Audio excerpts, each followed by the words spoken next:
কোন রমণীর যদি নাকের গয়না হারিয়ে যায় তাহলে নাকি তার পতি বিচ্ছেদ হয়। তাই বিষ্ণুপ্রিয়া দেবী নাকের গয়না হারিয়ে গেছে, তাই পাছে প্রাণনাথ যদি ছেড়ে চলে যায়, তাই বিষ্ণুপ্রিয়া দেবী কাঁদছে। তাহলে কেমন প্রতিভক্তি দেখো, এরকম প্রতিভক্তি এই আমাদের কলিযুগে কজন মায়ের আছে? আছে? এখনকার মায়েরা যে বিবাহ হয়েছে কি হয় বোঝা যায় না।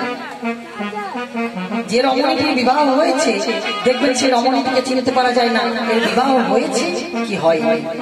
তাই তো মায়েরা ক্ষমা করবে যাদের প্রতি দেবতা তাদেরকে ছেড়ে চলে গেছে বা যাদের বিবাহ হয়নি তাদেরকে দেখে বোঝা যায়, কিন্তু এখন যাদের বিবাহ হয়েছে সেই রমণীদেরকে দেখে বোঝা যাচ্ছে না যে বিবাহ হয়েছে কিনা।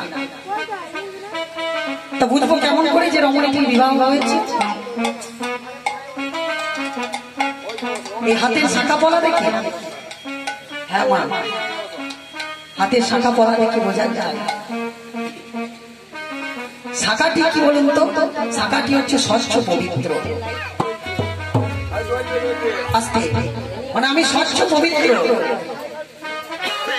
সাদার প্রতি স্বচ্ছ পবিত্র, তাই সাদা শাখাটি হচ্ছে স্বচ্ছ পবিত্র, মানে আমি স্বচ্ছ, আমি পবিত্র।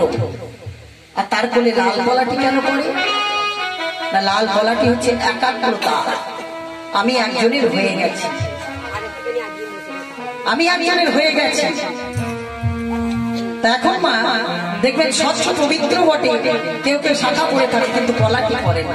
পড়ে কি নিতাই গৌর কেউ পড়ে না।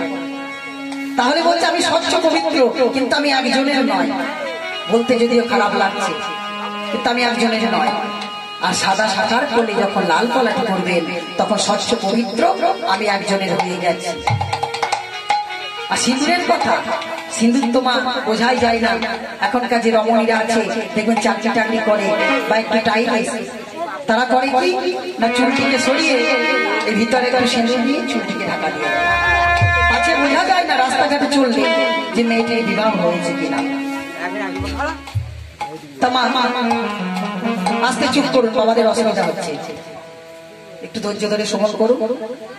তা মা তাহলে বোঝা যাচ্ছে যে মেয়েটির বিবাহ